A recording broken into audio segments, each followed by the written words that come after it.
Amadas irmãs e irmãos, hoje é domingo, dia do Senhor, e domingo de Santa Ceia. Saudamos com muito carinho as famílias que integram a comunidade da Igreja Metodista Paulo de Tarso. Lembrando que no dia 2 de setembro estivemos comemorando a autonomia da Igreja Metodista Brasileira, ocorrida em 1930. E estamos em plena Semana da Pátria, que será encerrada amanhã, 7 de setembro, dia da Independência. No culto de hoje, somos convidadas e convidados a refletir sobre nossa pátria e sobre a Igreja Metodista em solo brasileiro. Adoremos ao Senhor através do Salmo de número 96. Cantai ao Senhor um cântico novo, cantai ao Senhor todas as terras, cantai ao Senhor, bendizei o seu nome, proclamai a sua salvação dia após dia.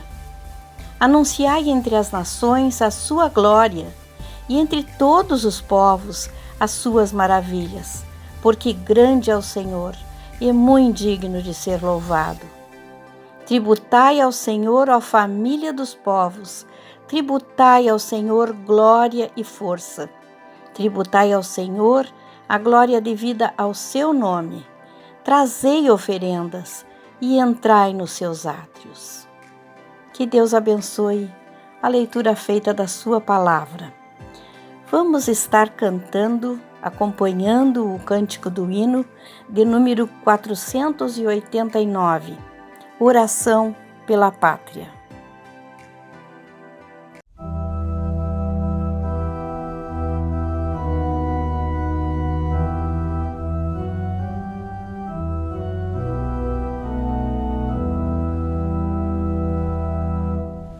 Oh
Oremos.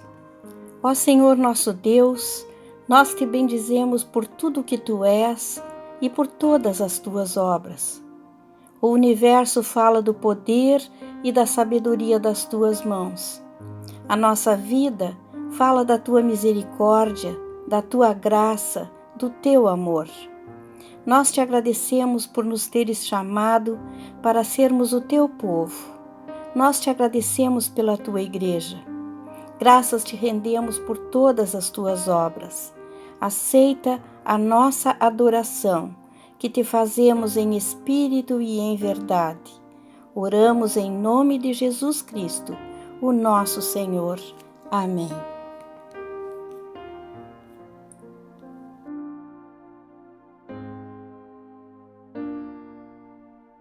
Vós que sinceramente vos arrependeis dos vossos pecados, que tendes amor para com o próximo, tensionais viver uma vida nova em harmonia com a vontade de Deus e andar de agora em diante por seus caminhos, fazei humilde confissão a Deus Todo-Poderoso.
tens feito, por tudo que vais fazer, por tuas promessas e tudo que és. Eu quero te agradecer com todo o meu ser, por tudo que tens feito, por tudo que vais fazer, por tuas promessas e tudo que és. Eu quero te agradecer com todo o meu ser. Te agradeço, meu Senhor. Te agradeço, meu Senhor. Te agradeço, meu Senhor. Te agradeço, meu Senhor. Te agradeço por me libertar e salvar, por ter morrido em meu lugar. Te agradeço, Jesus, te agradeço. Eu te agradeço, te agradeço, te agradeço, meu Senhor. Te agradeço, meu Senhor. Te agradeço, meu Senhor. Te agradeço, meu Senhor. Te agradeço por me libertar e salvar, por ter morrido em meu lugar. Te agradeço, Jesus, te agradeço. Eu te agradeço, te agradeço, te agradeço.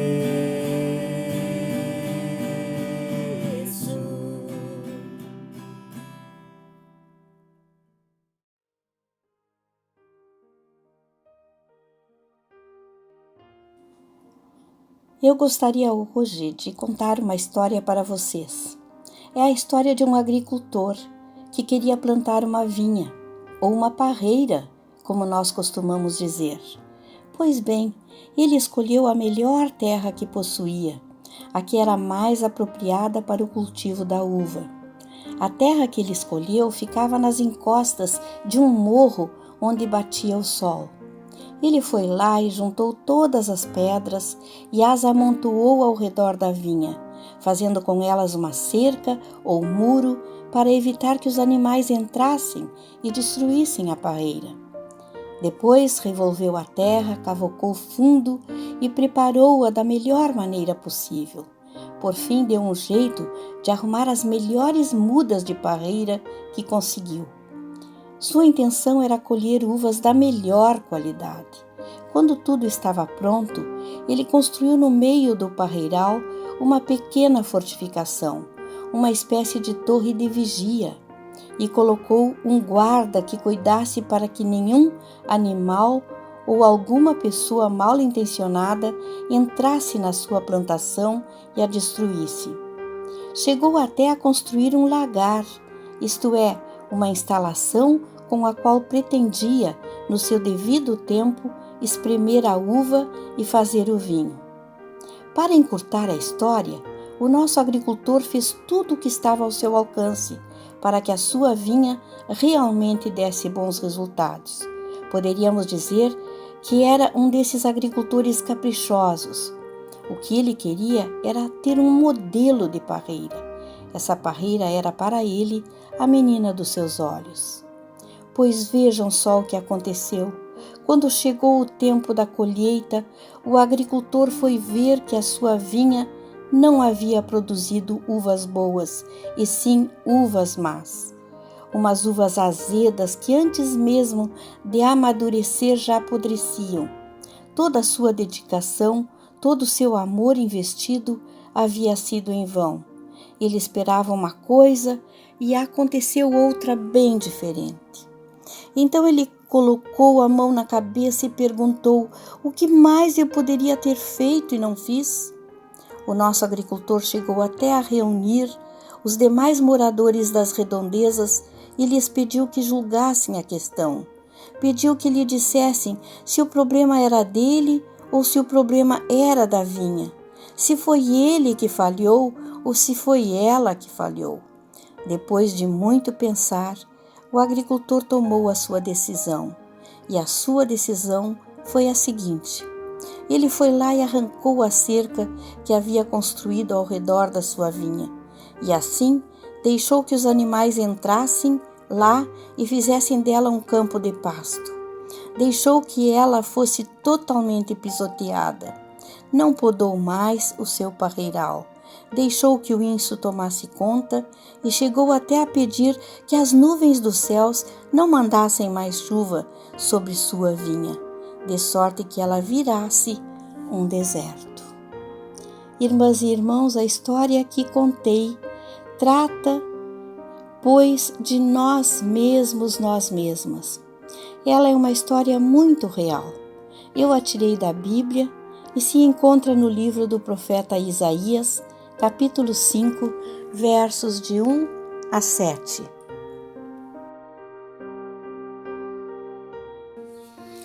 Amadas irmãs e irmãos, nós contamos a história da vinha e eu tenho a certeza de que os irmãos e as irmãs lembram das suas idas, dos seus passeios na Serra Gaúcha e a visão dos vinhedos, dos parreirais, tão linda. Pois é, a vinha, a imagem da vinha, ela permeia a palavra de Deus, simboliza a relação de Deus com seu povo. Ele é o dono da vinha e a vinha é o povo de Deus. E nós daí, lembrando da experiência do povo, aquele povo que foi resgatado, que foi liberto por Deus, foi liberto das mãos dos egípcios, depois andou pelo deserto com Deus em sua companhia. Lá pelas tantas recebeu as leis da mão do Senhor, os 10 mandamentos que nós podemos reduzir no grande mandamento, que é o de amor ao nosso Deus e amor ao próximo. Deus esteve todo o tempo e fez com que aquela nação se transformasse, crescesse, se fortalecesse. Mas num belo dia, começaram a esquecer do Senhor. E uma realidade muito triste foi despontando. Injustiça, opressão, tantas coisas feias representadas pela uva, a uva que surgiu azeda, podre, estragada. E daí a palavra do Senhor no mesmo capítulo 5, onde nós lemos a parábola da vinha, ela aponta através do profeta Isaías quais as pragas que atacaram o povo, quais as pragas que prejudicaram a vida do povo. E é sobre elas que nós vamos ver agora, sem antes lembrarmos que também no nosso país, no nosso Brasil, o Senhor plantou uma bela vinha.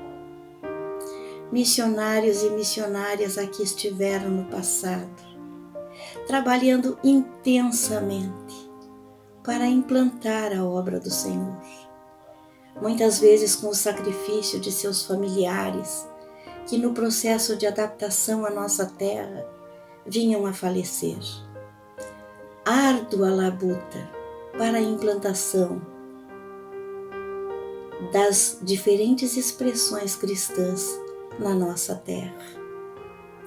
E daí nós nos tornamos um grande parreiral, tão belo, com uvas de diferentes cores, de diferentes matizes, diversas nos sabores, tudo tão bonito, tão bonito.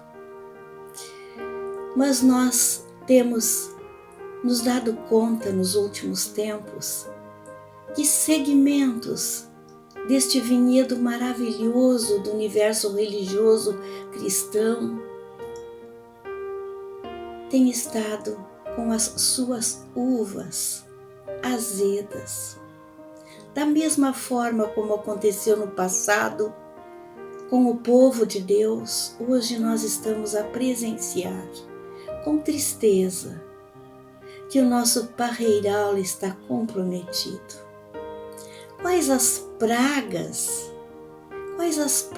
que vêm atacando o parreiral das uvas boas, das uvas agradáveis do vinhedo do nosso Deus. Nós temos que nos dar conta. Deus nos plantou para sermos expressão do seu amor e da sua justiça. O que vem acontecendo? No mesmo capítulo 5 e no capítulo 10 do profeta Isaías, nós podemos descrever as pragas que vêm atacando os nossos vinhedos. Os seus representantes, o que fazem? Não é difícil para nós identificarmos o que vem acontecendo.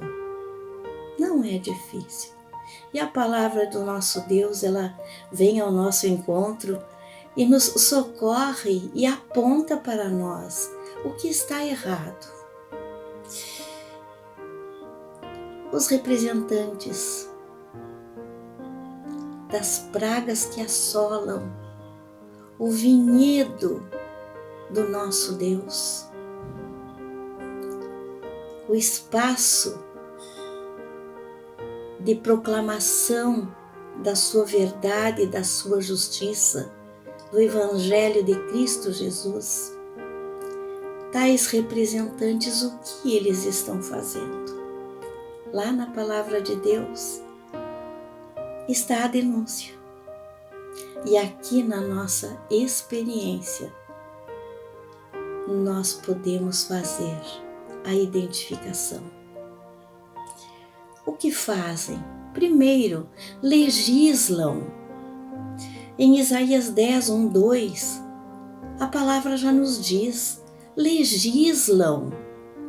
Ai dos que decretam leis injustas, dos que escrevem leis de opressão, para negarem justiça aos pobres, para arrebatarem o direito aos aflitos do meu povo, a fim de despojarem as viúvas e roubarem os órfãos. Não é isso que nós estamos assistindo. Não é esta a realidade que nós vemos. Como é confortável legislarem para o povo, preservando as suas benesses, os benefícios decorrentes do seu poder. Como é fácil. Esta é uma praga terrível que estraga, que destrói as uvas do parreiral maravilhoso do reino do nosso Deus.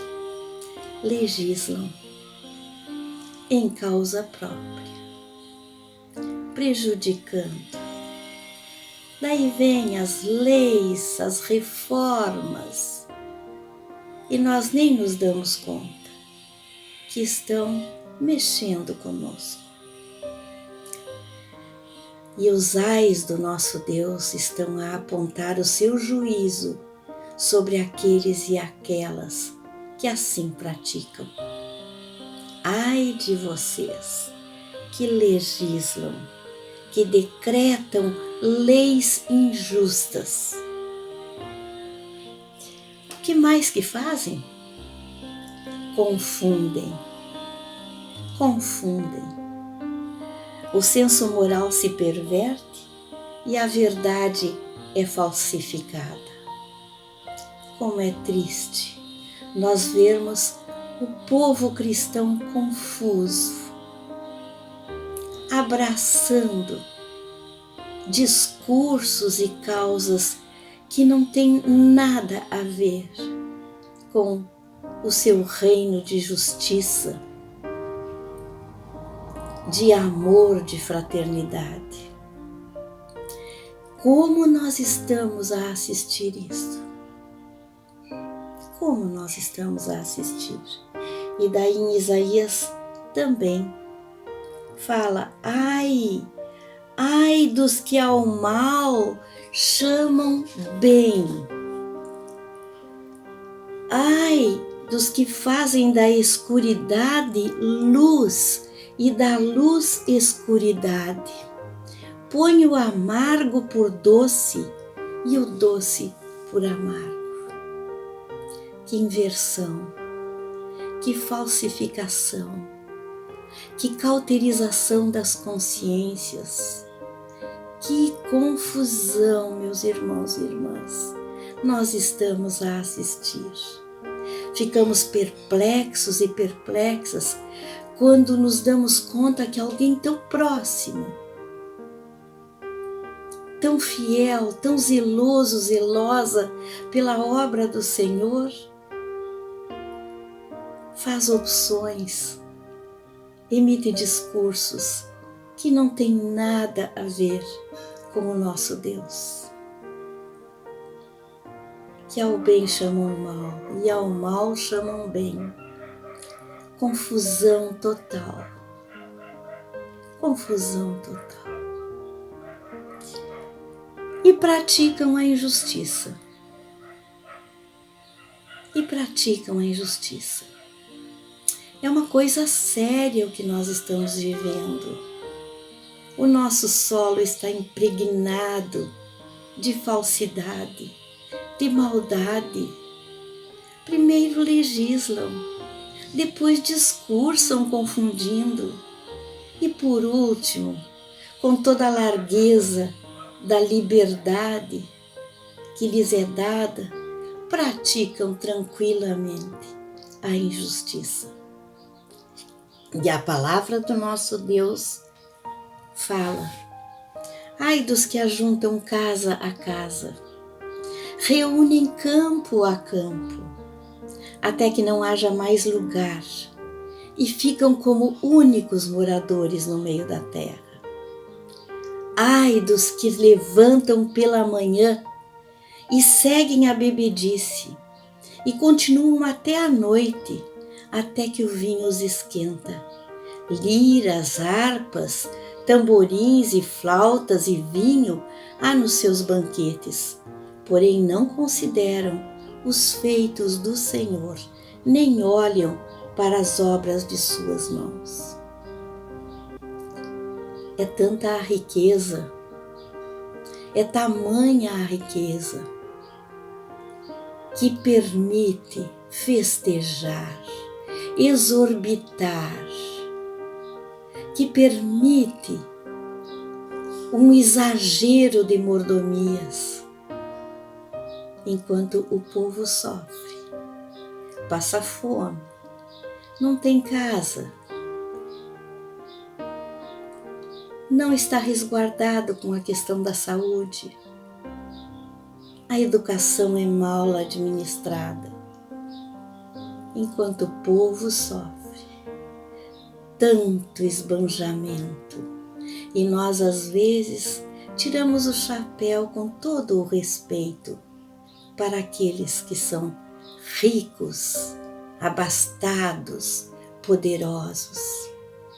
Como nós estamos errados e erradas, porque a maior parte das riquezas possuem origem na injustiça, e se não nos damos ao direito de julgá-las, ainda assim nós podemos apontar iniquidade e injustiça, porque como pode haver alguém exagerando tanto nas suas benesses e mordomias, sem olhar ao lado e pensar na partilha, na justiça, na solidariedade para com os mais fracos.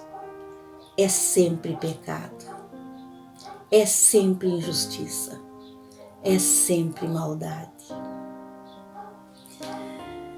Fazem tudo isso porque, meus irmãos e minhas irmãs, o verso 21 fala: ai dos que são sábios aos seus próprios olhos e prudentes em seu próprio conceito.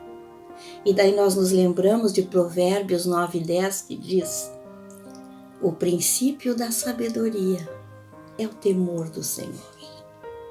É nós reconhecermos que temos um Deus que é o Senhor sobre as nossas vidas, de quem temos recebido a ordenança de espalharmos sobre a terra a sua mensagem de amor, de igualdade, de justiça, de fraternidade entre todos os povos. O doloroso diagnóstico da parreira do nosso Deus nos desafia. A gente pode dizer, mas o que tenho eu com isso? O que eu posso fazer? Eu não posso fazer nada, a não ser uma pessoa correta. Não é bem assim, minha irmã, meu irmão. Tens tua família, tens o teu espaço de relacionamentos sociais, tens espaços organizados nos quais tu possas te localizar e trabalhar pela justiça. Existem meios para que tu possas manifestar a correção de Deus para estas uvas estragadas e azedas que prejudicam todo o vinhedo, que comprometem todo o vinhedo. Tu tens como propagar a vontade do nosso Deus. Como filha e filho, como serva e servo, como discípula e discípulo de Jesus Cristo, tu tens um chamado profético. E a profecia não é só anunciar as coisas boas, que bom que nós podemos anunciá-las, mas é também denunciar tudo aquilo que contraria a vontade do nosso Deus. Tens essa tarefa. E nós nos lembramos da palavra de Cristo, dizendo que Ele é também o agricultor. Ele é a videira. Ele é a videira verdadeira. E o Pai é o agricultor. É tão bonito este texto que se encontra em João 15. E Jesus fala: eu sou a videira verdadeira, o meu Pai é o agricultor. Todo ramo que estando em mim não der fruto, Ele o corta, porém todo ramo que der bom fruto, Ele limpa para que dê mais fruto ainda. E numa outra palavra de Jesus, nós lemos: aquele ou aquela a quem muito foi dado, muito lhe será exigido. E aquele ou aquela a quem muito se confia, muito mais lhe pedirão. As pessoas que hoje detêm o poder, que possuem possibilidades enormes de lutar pelo que é certo, pelo bem verdadeiro, pela vontade de Deus, que é de justiça e de paz, de amor, de fraternidade, de solidariedade. Esses que muito possuem e pouco fazem, o Senhor também irá desaprová-los com certeza. O Senhor deseja que nós sejamos expressão do seu amor e da sua justiça. O Senhor deseja que sejamos apostos, informados e informadas, conscientes, sempre em espírito de paz e de fraternidade, mas sempre disponíveis para colocarmos aquilo que é certo sobre a mesa das nossas relações. Nesta labuta, nós somos depositários e depositárias do encorajamento da palavra do nosso Deus. A palavra do nosso Deus, em Jeremias capítulo 9, 31 e 32, 23 e 24, nos diz assim: não se glorie o sábio na sua sabedoria, nem o forte na sua força, nem o rico na sua riqueza, mas aquele que se gloriar, glorie-se nisto, em me conhecer e saber que eu sou o Senhor e faço misericórdia, juízo e justiça na terra, porque destas coisas me agrado, diz o Senhor. É nisto que nós devemos nos gloriar, em conhecermos o nosso Deus, este Deus que é amor e que está a nos abençoar, ser companheiro na nossa jornada. Como Jesus disse: eis que eu estou convosco todos os dias, até a consumação dos séculos. Precisamos mais?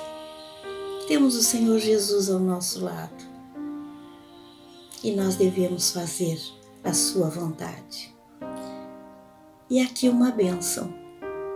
E o Deus da esperança, porque o nosso Deus é Deus da esperança, vos encha de todo gozo e paz no vosso crer, para que sejais ricos de esperança no poder do Espírito Santo.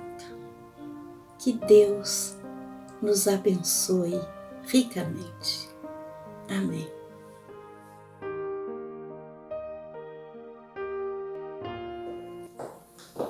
Amadas irmãs, amados irmãos, mais uma vez nós estamos ao redor da mesa da comunhão, obedecendo a ordenança de Jesus Cristo, que disse que era para fazermos isto, representando, simbolizando o sacrifício dele na cruz em nosso lugar.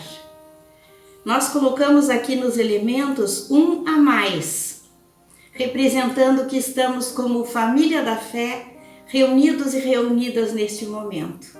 A expectativa nossa é que cada irmão, cada família possa reunir-se, estar juntos ao redor de uma mesa com os elementos da Santa Ceia, para todos e todas em comunhão participarmos deste ato bendito.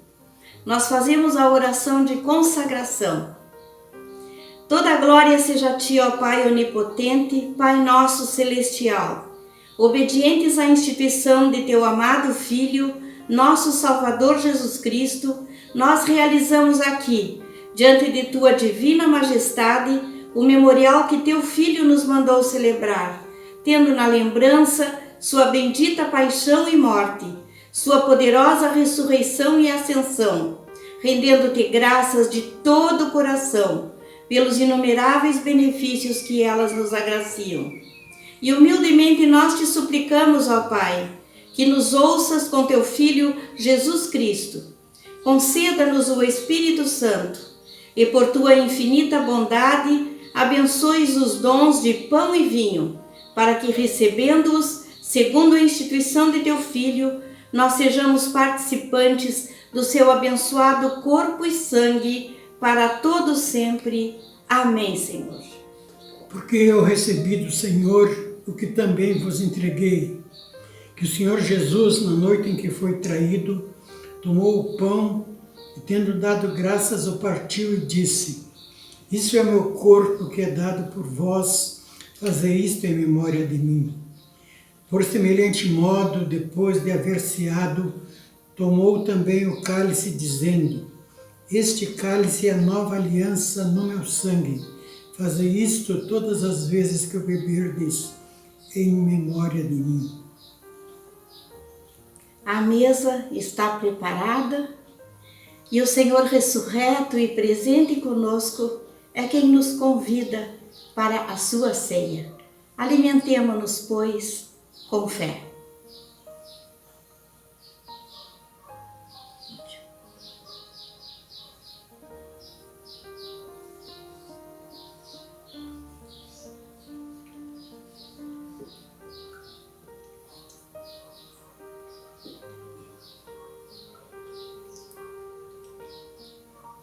Todos já nos alimentamos?